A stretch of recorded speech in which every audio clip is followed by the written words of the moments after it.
सबों को जय मसीह की। पिता परमेश्वर का एक बार मैं फिर से धन्यवाद करता हूँ।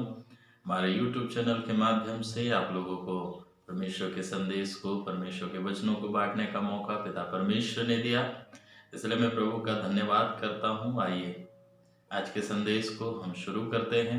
प्रभु हमारी सहायता करे। आज का संदेश हम एक सवाल के साथ शुरू करते हैं। एक सवाल जो आज आपको अपने आप से पूछना है और इस सवाल के साथ हम आज के संदेश को शुरू करते हैं। सवाल ये है, यदि आज आपकी मृत्यु हो जाए तो आप कहाँ पे होंगे? यदि आज आप मर जाएं, आपकी मृत्यु हो जाए तो आप कहाँ पे होंगे? स्वर्ग में या नरक में? इसी सवाल को हम दूसरे एक तरीके से सोचते हैं और अपने आप से पूछते हैं, यदि स्वर्ग का परमेश्वर आपको नरक में डालने को है, नरक में डालने से पहले आपसे एक सवाल करते हैं कि एक कारण बताओ कि मैं तुम्हें स्वर्ग में रखूं, नरक में ना डालूं। एक कारण बताओ कि मैं नरक में ना डालकर तुमको स्वर्ग में डालूं। तो आपके माइंड में आने वाला तुरंत जवाब क्या होगा? क्या आप कहेंगे कि मैंने 25 साल विश्वासी बन के जिया, या मैं इतने वर्षों तक चर्च गया, आराधना किया, प्रार्थना किया, बाइबिल पढ़ा, मैंने 5 बार बाइबिल पढ़ा, दिन में 3 बार प्रार्थना करता था, सप्ताह में 2 बार उपवास करता था, या मैं चर्च चलाया, सेवा किया, आत्माओं को जीता, चर्च बिल्डिंग बनाया, दान दिया, दशवांश दिया, कलीसिया में बहुत कामों में एक्टिव रहा, गरीबों का मदद किया। क्या आप ये कहेंगे? इन 2 सवालों का एक ही जवाब होगा, आखिरी में आपको पता चलेगा। तो 2 सवाल ये है, यदि आपकी मृत्यु हो तो आप कहाँ होंगे? दूसरा सवाल भी यही इसी से संबंधित है कि आपकी मृत्यु होने के पश्चात यदि परमेश्वर आपको पकड़ के नरक में डालने को है और आपसे पूछे, मैं तुम्हें नरक में ना डालने का एक रीजन बताओ, एक कारण बताओ, तो आप क्या बताएंगे? अपने भले कामों के बारे में बताएंगे या कुछ और बताएंगे? क्या आप अपने उद्धार के विषय में निश्चिंत है कि हाँ, मैंने उद्धार पा लिया है, मैं अब स्वर्ग जाऊंगा? क्या आप निश्चिंत है, मैंने उद्धार पा लिया है, प्रभु यीशु मसीह आएगा तो मैं उसके साथ स्वर्ग में अनंत जीवन, स्वर्ग में चला जाऊंगा और अनंत आनंद को हमेशा महसूस करूंगा? क्या आप अपने उद्धार के लिए निश्चिंत हैं? यदि निश्चिंत नहीं हैं तो आज के संदेश के माध्यम से मैं आपको निश्चिंत करने का एक प्रयास करूंगा कि यदि आपने उद्धार पाया है तो निश्चिंत रहें, और यदि आपने अभी उद्धार नहीं पाया है तो आप इस वचन के अनुसार उद्धार के अनुभव में आज ही आप जा सकते हैं। कई बार हम अपने कर्मों के द्वारा ये सोच के बैठते हैं, अपने भले कर्मों के द्वारा, अपने कर्म के द्वारा सोचते हैं कि हम स्वर्ग चले जाएंगे। नहीं, हमारे भले कर्म हमें स्वर्ग नहीं ले जा सकते। कई बार हमने ये सोचते हैं कि हमने पाप करना छोड़ दिया इसलिए स्वर्ग जाएंगे। नहीं, इसके कारण से भी नहीं जाएंगे।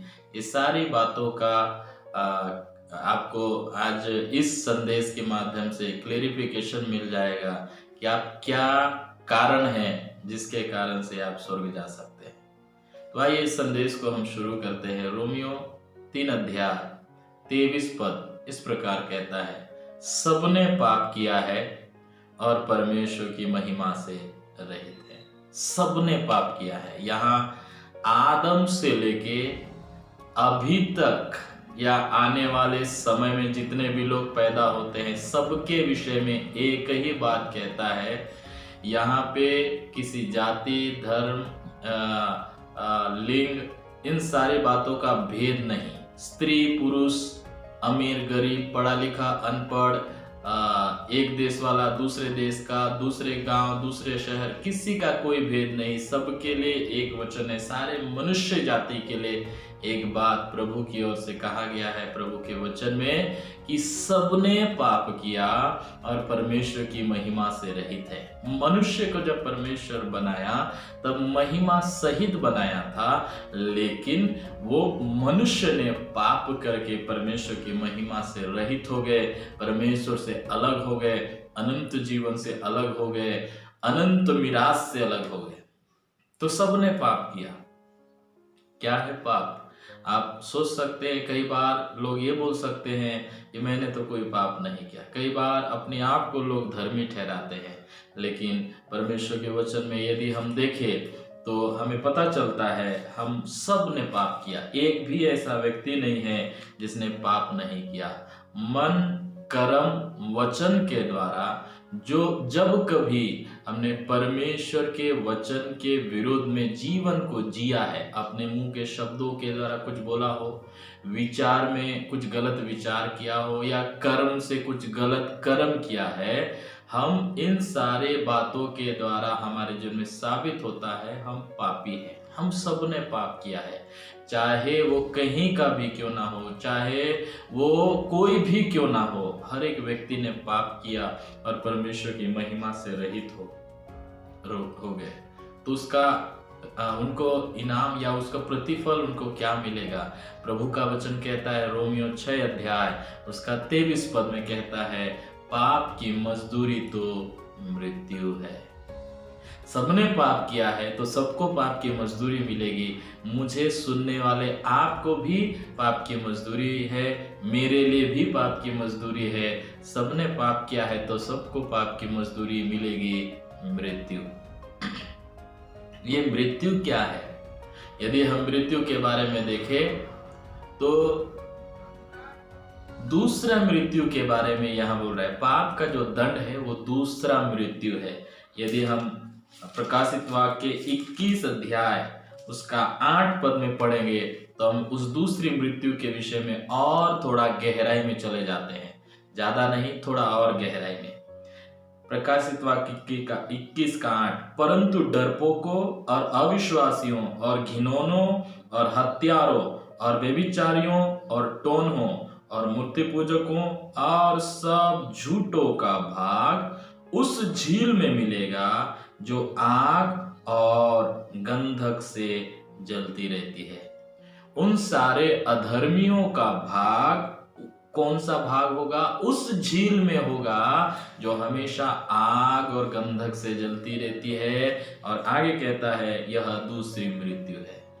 दूसरी मृत्यु है, यानी कि जो पापी है, जो अधर्मी है, जिनको पाप की मजदूरी मिलनी है, वो आग का झील होगा। और वो आग का झील को हम नरक कहते हैं। जिस आग की झील के विषय में कहा जा रहा है वो अनंत कालीन होगा, जहां से बचना नामुमकिन है, कोई बच नहीं सकता। यदि उस आग के झील में आपको परमेश्वर डाल दे, मुझको परमेश्वर डाल दे, तो बचाव का कोई रास्ता नहीं है।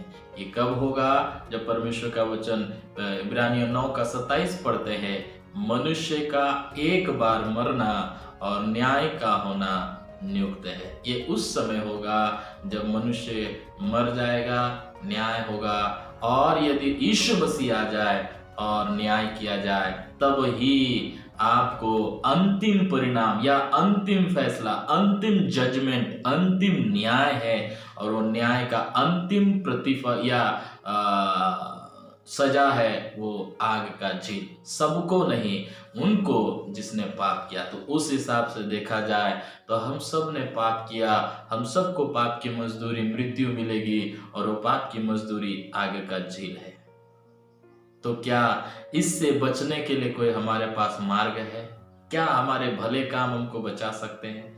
क्या आज से झूठ बोलना छोड़ देंगे तो आप नरक की आग से बच जाएंगे? क्या आज से चोरी करना छोड़ देंगे तो नरक की आग से बच जाएंगे? क्या आज से बाइबल पढ़ना शुरू करेंगे तो नरक की आग से बच जाएंगे? नहीं, हमारे भले काम हमको बचा नहीं सकते, हमारे भले काम हमको छुड़ा नहीं सकते। उसके लिए हम वचनों में हम देख सकते हैं।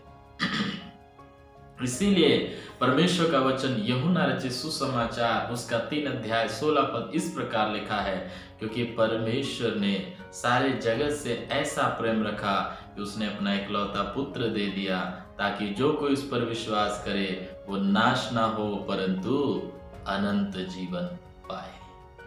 प्रभु हमसे प्यार करता है। हम पापी हैं, हमने परमेश्वर के वचन के विरोध में जीवन जिया, पाप किया, अधर्म किया, परमेश्वर की महिमा से रहित हो गए, नरक के लायक बन गए, आग के झील के लायक बन गए। फिर भी परमेश्वर प्रेमी है, वो हमसे प्रेम करता है और वचन कहता है वो हमसे प्रेम करने के कारण से अपने इकलौते पुत्र को दे दिया, ताकि जो कोई उस पर विश्वास करे वो नाश ना हो परंतु अनंत जीवन पाए। हम नाश के रास्ते में जा रहे हैं, लेकिन परमेश्वर हमसे प्यार किया, हमें नाश होने नहीं देना चाहता।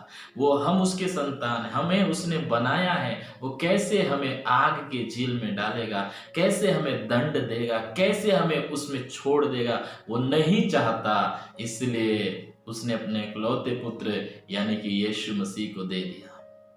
प्रेरितों के काम 4 अध्याय उसका 12 पद कहता है, आकाश के नीचे लोगों के बीच में और कोई दूसरा नाम नहीं दिया गया जिसके द्वारा हम उद्धार पा सके, और वो एक ही नाम है, यीशु का नाम।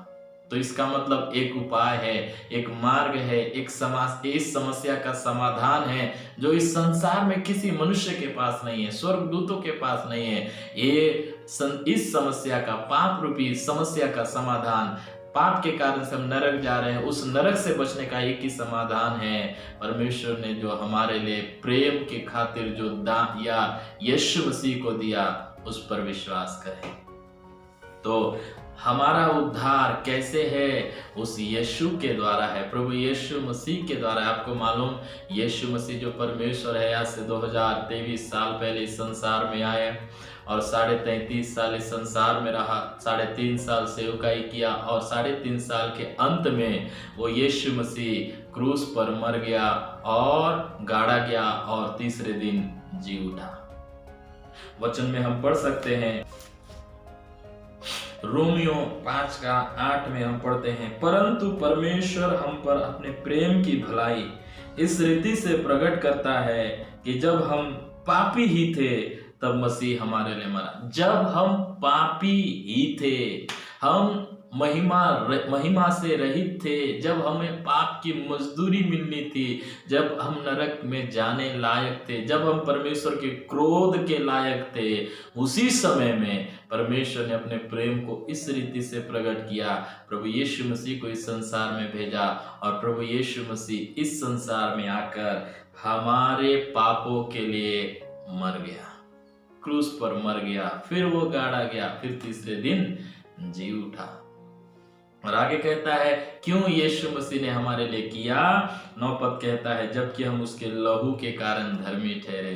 तो आपको समझ में आ रहा होगा, हम सब पापी थे, अधर्मी थे, हम अशुद्ध थे, अपवित्र थे, और परमेश्वर स्वर्ग में जो पवित्र जगह है वहां पे अपवित्रता को अनुमति नहीं देता, अशुद्धता को अनुमति नहीं देता, पाप को वहां जाने की अनुमति नहीं देता। तो हम कैसे जा सकते थे वहां पे? इसलिए परमेश्वर ने अपने प्रेम को इस रीति से प्रकट किया, हमारे पाप के लिए यीशु मसीह को इस संसार में भेजा और यीशु मसीह स्वयं अपने हमारे लिए क्रूस पर मर गए और गाड़े गए और तीसरे दिन जी उठ गए। इसीलिए उन्होंने अपना लहू को बहाया, ताकि उस यीशु के लहू के द्वारा हम शुद्ध किए जाएं। यीशु मसीह ने सब कुछ किया, लेकिन ये हमारे जीवन में कैसे अप्लाई होगा, ये हमारे जीवन में कैसे लागू होगा, कैसे यीशु मसीह जो क्रूस पर मर गया वो हमारे लिए लागू होगा? मेरे प्रियो, एक ही रास्ता है। आप क्या करें? दूसरा कुरिन्थियों में इस बात की शुरुआत हम देख सकते हैं। दूसरा कुरिन्थियों 7 अध्याय 9 और 10 पद में सबसे पहले तो आपको अपने पापों से मन फिराना और पश्चाताप करना पड़ेगा। यदि आप नहीं किए हैं तो आज एक मौका है। दूसरा कुरिन्थियों 7 अध्याय उसका 9 और 10 पद को आप पढ़ लेना और उस वचन के अनुसार अपने पापों से पश्चाताप करना। हम परमेश्वर के वचन में प्रेरितों के काम में इस बात को और देख सकते हैं। आपको क्या करना पड़ेगा? 20 अध्याय, प्रेरितों के काम 20 अध्याय उसका 21 पद कहता है, वरन यहूदियों और यूनानियों के सामने गवाही देता रहा कि परमेश्वर की ओर मन फिराना और प्रभु यीशु मसीह पर विश्वास करना चाहिए। मन फिराना चाहिए, अपने पापों से पश्चाताप करना, मन फिराना चाहिए, पश्चाताप करना चाहिए केवल इतना करने से काफी नहीं होगा, आपको सबसे ज्यादा जरूरी बात यह है, यीशु मसीह पर विश्वास करना चाहिए। क्या विश्वास करना है? उस सुसमाचार पे। हम जब हमारा लाइफ अलग था, हमारा जीवन अलग था, हम अधर्मी थे, हम पापी थे, हम नरक में जा रहे थे, तब यीशु मसीह हमारे लिए मारा, हमारे लिए मर गया, हमारे लिए गाड़ा गया, तीसरे दिन जी उठ गया। ये मेरे पापों के लिए था, आपके पापों के लिए था। जब इस बात को जो यीशु मसीह ने क्रूस पर किया, उस बात को आप अपने मुंह से अंगीकार करते हैं। क्या करते हैं? रोमियो 10:9 के अनुसार, यदि तू अपने मुंह से यीशु को प्रभु जानकर अंगीकार करे और अपने मन से विश्वास करे कि यीशु परमेश्वर ने से मरे हुए में से जिलाया, तो तू निश्चय उद्धार पाएगा। निश्चय आपको उद्धार मिलेगा, निश्चय आप पाप के सजा से बच जाएंगे, निश्चय आप अनंत जीवन के भागी बनेंगे, निश्चय आप अनंत जीवन पाएंगे। कब? जब आप अपने मुंह से यीशु को प्रभु जानकर और मन में विश्वास करेंगे, तब आपको उद्धार मिलेगा। उस क्रूस पर जो कुछ यीशु मसीह ने किया, उस बात पे विश्वास करना है कि यीशु मसीह मेरे पापों के लिए, यीशु मसीह मेरे अधर्म के लिए, यीशु मसीह मेरे गुनाहों के लिए स्वर्ग को छोड़ के धरती पे आया और क्रूस पर मेरे पापों के लिए मर गया, गाड़ा गया और तीसरे दिन जी उठा। मेरे पापों का सजा यीशु मसीह ने सह लिया, मुझे छुटकारा देने के लिए यीशु मसीह ने कीमत चुकाई। जब आप इस बात पे विश्वास करते हैं, तब ही आपका उद्धार होता है। तो आपको, आपके लिए वचन कहता है निश्चय उद्धार पाएगा, तो फिर आपको सजा से आप बच जाएंगे। जब आप उद्धार पा चुके हैं, तो आप क्या हो गए हैं? 2 कोरिन्थियों 5:17 के अनुसार, आप पुरानी बातें बीत गई है, अब आप नई सृष्टि बन गए हैं। परमेश्वर के नजर में आप धर्मी हैं, अब धर्मी जीवन जीना है। परमेश्वर का वचन कहता है, रोमियो 8:1 में कहता है, आप जो आत्मा के अनुसार चलते हैं उन पर दंड की आज्ञा नहीं। लेकिन आपको याद रखना है, आपके कर्मों के कारण से आपको उद्धार नहीं मिला। इफिसियों 2:8 और 9-10 के अनुसार, अनुग्रह ही से विश्वास के द्वारा आपका उद्धार हुआ है, और ये कर्मों के कारण नहीं, परंतु परमेश्वर का दान है। मैं आपसे कहना चाहता हूं, यदि आज मेरी मृत्यु हो जाए, तो मैं विश्वास करता हूं, मैं निश्चय हूं कि मैं स्वर्ग जाऊंगा। इसलिए नहीं कि मैंने आपको प्रचार किया, इसलिए नहीं कि मैंने सेवा किया, इसलिए नहीं कि मैंने भले काम किए, इसीलिए कि यीशु मसीह मेरे लिए क्रूस पर मेरे लिए कीमत चुकाया, ताकि मैं अनंत जीवन पाऊं। यदि परमेश्वर मुझे नरक में डालने को है और एक सवाल मुझसे आज करे कि बता एक कारण कि मैं तुझे स्वर्ग में डालूं, नरक में ना डालूं, तो मैं एक ही कारण बताऊंगा, प्रभु मैंने इतने साल सेवा किया, ये नहीं, मैंने इतने भले काम किए, ये नहीं, मैंने प्रचार किया, ये नहीं, मैंने उपवास रखा, ये नहीं, मैंने प्रार्थना किया, ये नहीं, मैंने सुसमाचार सुनाया, ये नहीं, मैंने चर्च बनाया, ये नहीं। इसमें से कोई भी बात नहीं बोलूंगा, क्योंकि मैं उसके द्वारा बचाया नहीं जा सकता। मैं एक बात को परमेश्वर से कहूंगा, पिता परमेश्वर, मैं प्रभु यीशु मसीह पर विश्वास करता हूं, उसने मेरे लिए कीमत चुकाया, उसी कारण से आप मुझे नरक में नहीं बल्कि स्वर्ग में रखे, क्योंकि मैं उस पर विश्वास करता हूं। यीशु मसीह ने जो कुछ भी क्रूस पर किया, उस पर मैं विश्वास करता हूं, इसलिए मैं विश्वास करता हूं मेरा उद्धार हो चुका है, मेरा साल्वेशन हो चुका है, मैं छुटकारा पा चुका हूं, इसलिए मैं अनंत जीवन का भागी हूं। एक ही बात बोल सकते हैं, और किसी कारण से आप बच नहीं सकते। यदि भले कर्मों के कारण से आप बच सकते, तो यीशु मसीह का जरूरत नहीं था। यदि आप पाप नहीं कर रहे हैं, इस कारण से आप बच सकते, तो यीशु मसीह का आने का जरूरत नहीं था।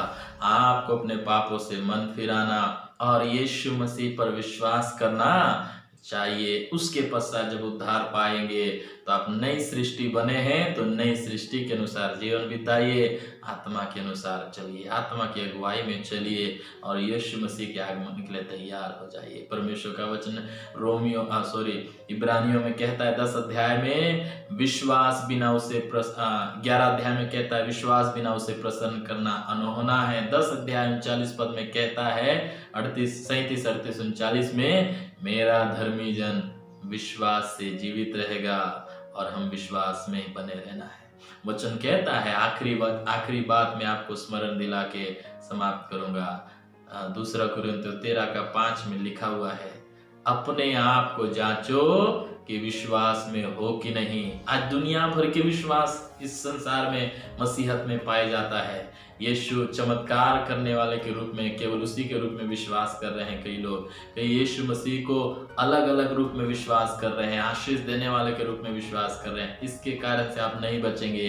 एक ही विश्वास, यीशु मसीह मेरे पापों के लिए मर गया, गाड़ा गया और पवित्र शास्त्र के अनुसार जी उठा, मैं उस पर विश्वास करता हूँ। इस बात के विश्वास के कारण से आप बच सकते हैं। इसलिए मेरे प्रियो, अपने आप को जांचिए कि आप विश्वास में हैं कि नहीं। अपने सच्चे विश्वास को बनाए रखिए और अनंत जीवन के लिए प्रभु यीशु मसीह की दोबारा आने की बाट जोहते रहिए। प्रभु आप सबों को इस वचन के द्वारा आशीष दे और उद्धार के अनुभव में आगे बढ़ने में सहायता करे। सबको जय मसीह।